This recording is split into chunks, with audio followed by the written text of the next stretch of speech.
So Brian Kelly met with the media yesterday, twice actually. He had the SEC teleconference in the morning. We talked about that on yesterday's show. He also met with the media after practice. Usually that's a Thursday thing. On the bye week, they're going to be a little bit lighter on Thursday and Friday of this week. He'll take the weekend off. So he met with the media following practice today. And there were some injury updates that we'll get to in a second. I want to talk about the running game. But one of the questions that Brian Kelly was asked that he gave a very direct answer to is what I want to highlight from yesterday's press conference, and it was about Michael Van Buren's availability in a package to potentially come in, be a little bit more dynamic athletically to help out the running game, maybe in short yardage, maybe in the red zone, in the tight zone. And so is that in there? And Brian Kelly gave an answer about his backup quarterback. Yeah, we have that package in. We have short yardage runs for quarterbacks. It's just I'm not going to take Garrett Nussmeier out of the game to run short yardage. So we've predicated all that on, the type of formations that we run in short yardage, and we gear it towards our quarterback. If he's not our quarterback, we have some different answers if it's Michael. So to translate that more directly, that means we're not going to sub Garrett Nussmeier out of the game, put Michael Van Buren in the game because of this situation, and then do something different in our offense that we wouldn't have done with Garrett Nussmeier in the game. Put more directly, Garrett Nussmeier is not coming out in these short yardage situations. The one short yardage situation that lives in my brain about this team, and it had nothing to do with anything, and I don't even think anyone remembers that it happened, but I remember it. LSU at the end of the game against Southeastern Louisiana. Sorry. Let me go back. Against Louisiana Tech. LSU at the end of the game against Louisiana Tech had the starting offense in and first and goal from the 3 in a game that was already decided. So half the stadium's empty, more than half the stadium's empty. Nobody's watching nationally, but I'm in the press box. I'm watching. First and goal from the 3. They ran the ball 3 times against Louisiana Tech and didn't score a touchdown. Now, what are the consequences of that? Nothing. Nothing at all. You won the game easily, doesn't matter. But it just, to me, was emblematic of this group's inability to traditionally run the ball forward. And so you start thinking about ways that you can do that a little more creatively. And while Michael Van Buren has not been a dynamic running threat in his year and a half in college football, he didn't run it a ton at Mississippi State last year, you can turn on his high school tape and you can watch him move around in practice. He is an athletic guy that would give you a little bit more juice in a quarterback run game than Garrett Nussmeier can. Garrett Nussmeier is more athletic than he plays, but he's not a running threat. And Michael Van Buren is, especially when you're trying to get 3 yards, when you're trying to get 2 yards, right? That's what we're talking about. We're talking about short 3rd and 2. We're talking about 3rd and goal from the 2 or the 3. We're not talking about, hey, we need you to run for 85 yards in this game. We need you to run for 2 touchdowns. We need you to be Jaden Daniels. That's not what we're talking about. We're talking about being a little bit more creative in the run game. And Brian Kelly says directly we're not doing that.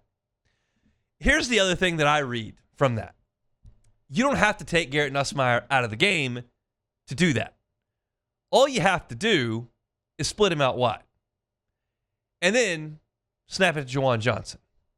And put Juwan Johnson back there with Caden Durham. Or motion Xavion Thomas into the backfield with Juwan Johnson and do it. And we have not seen LSU do that to this point in the game.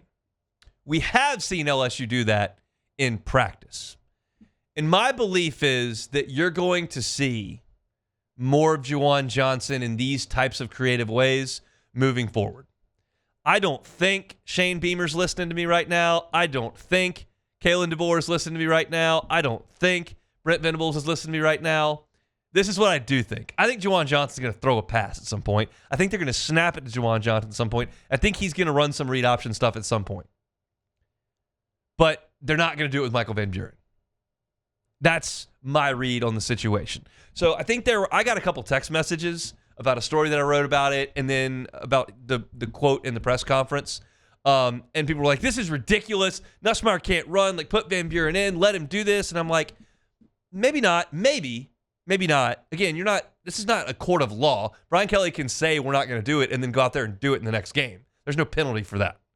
But I do believe you're going to see Juwan Johnson in some creative ways, and I think that they're going to work on some of that stuff during this bye week. one of the things that they're having a little bit of trouble doing is filling out their starting offense during this bye week. You know that Garrett Nussmeier is not taking the snaps. Brian Kelly said yesterday that he is not taking any of the first-team reps. He's doing some virtual reps on the virtual reality. Michael Van Buren's taking all the first-team reps this week. There are a couple of guys out there that aren't able to participate as well. Weston Davis is one of them. We knew that Weston Davis got hurt pregame. We didn't know what that injury was or how significant it was. And Brian Kelly alluded to the severity of the injury. Sounds like a pretty nasty pregame incident, to be quite frank. That's what happened to Weston Davis.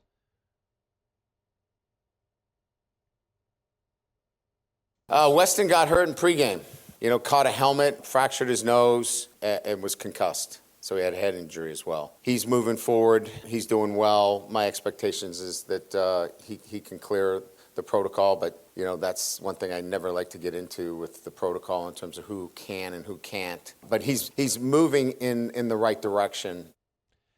First of all, I've watched a lot of pregame warm-ups in my day. I know that at times the offensive and defensive linemen will kind of thud on a snap. To break your nose and get a concussion in pregame sounds to me, again, I don't know what happened, and this is not important. What's important is what Weston Davis' health, but sounds to me like he didn't have a helmet on or something. That's a severe collision in pregame with your own team to have that happen. Unfortunately, it did, and Weston's trying to clear concussion protocol, and you certainly want the best for him. But Carius Curne did fill in for Weston Davis in the game on Saturday, played right tackle. He's a guy that we saw a lot of in spring ball. He turned a lot of heads in spring ball. And then you saw him in fall camp working out at left tackle. And then late in fall camp, they put him out at right tackle. And Brian Kelly said that was to compete with Weston Davis. They wanted some competition there. And now you saw him play a little bit at right tackle when Weston Davis and DJ Chester were unavailable in the first half of that game. And Brian Kelly talked about what he saw on tape from the true freshman right tackle. He reminded me of Emory Jones as a true freshman. If you remember, Emory technically was not very sound, but he was, fighting for dear life and was really active, had a lot of hustle errors, but he's hustling and playing physical. It's just, it's hard to be a technician at this point. So we're going to take what we can get from him, and that's hard play, physical play, can move some people. Weston Davis and Carius Curne are the two most highly rated recruits on campus for LSU on the offensive line. Weston Davis was a 5-star. Carius Curne was a 5-star, the number one interior offensive lineman in the country. Those two dudes and Solomon Thomas are thought of as the biggest talents on that offensive line. And we know that Weston Davis has had his struggles early. We know that Carius Curne has dealt with some injuries, hasn't gotten as many reps as you might like since August 1st. But I'm curious to see how that kind of shakes out on the right tackle. I think that Weston Davis's injury has opened the door a little bit for Brad Davis and for Brian Kelly to evaluate what Carius Curne can give them. It sounds like there were some errors, but there's undoubtedly a lot of talent. There's undoubtedly a lot of talent with Weston Davis as well. But you're looking for any answer you can possibly find up front right now to get better play, to get better push up front, and to better protect Garrett Nussmeier, whatever quarterback is back there. And this is a great week to get looks. And right now, Weston Davis is not available to do that, and Carius Curne is. So I'm not at practice. I'm not there grading practice. I'm not talking to anybody about practice. I don't have any hard data to give you about practice. But it's just a reasonable assumption to make to go, hey, if the starter's not out there, at least the backup is getting extended reps that the coaching staff's going to evaluate. And if they see something that looks encouraging, that might look a little bit better than what you saw in the first month of the season, maybe there's an opportunity to get that guy a little bit more action in the games. You don't have any more play around games here until Halloween. You've got to go a month where you've got really good teams across from you every single week. So there's no more Southeastern. There's no more Louisiana Tech. Western Kentucky's way down the line. So your best looks are in practice, and this is a good week to get those looks. Weston Davis not out there. Carius Curne is. So it's going to be an interesting situation next week to see what they decide to do at right tackle. But I think that door is probably open. The last guy they talked about is Caden Durham. I'll kind of give you the nuts and bolts. We don't have to play Brian Kelly's sound because he talked about it. He's feeling a little bit better. He's doing some half-speed run track drills, like where you need to go on the run without any tackling or full collision blocking. He just a little bit banged up with that ankle. This is a great time for a bye week for him. We know how tough that Caden Durham is. He played through those dislocated toes last year and was able to be very productive for a true freshman dealing with that. I know that he had an insert in his cleat for a lot of the year last year and was still able to go out there and be productive. So he's really tough. I would expect him to play against South Carolina. That's just my gut based on the nature of the injury and the tea leaves that you're getting from Brian Kelly. Kind of tell that he wasn't going to go last week based on the questionable. Brian Kelly will give you a probable midweek if you feel like it's likely they play. And so I think you'll probably get that this coming week with Caden Durham. The other guy is Aaron Anderson, who just is banged up everywhere. He sat the second half against Ole Miss. He just too many injuries. There's just too much going on with him.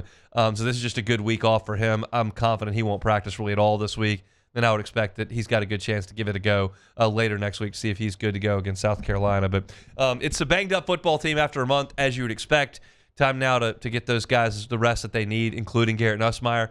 And then you see what those guys can give you coming up a week from Saturday against the South Carolina Gamecocks, which, by the way, South Carolina's upcoming schedule is one of the most ridiculous things I've ever looked at in my life. If you look at what Carolina is about to play, they're on their bye week right now. And next week, they come to Tiger Stadium to play what's probably a pretty cranky LSU team. But beyond that, LSU's ranked 13th, no matter what you LSU fan think of them at this point. They're ranked 13th. The next week, South Carolina plays number 5 Oklahoma. The next week, they play number 10 Alabama. Then it's at number 4 Ole Miss. Then it's at number 5 Texas A&M. That's the next 5 for South Carolina. So buckle up to the Gamecock fans there in Columbia. It's going to be quite an October for that crew there in Garnet and Black. Hey, thanks for watching Hunt on LSU. Before you get out of here, do us a couple of favors. Hit that like button, leave your comments below, and subscribe to the channel for all your Fighting Tiger football talk. See you next time.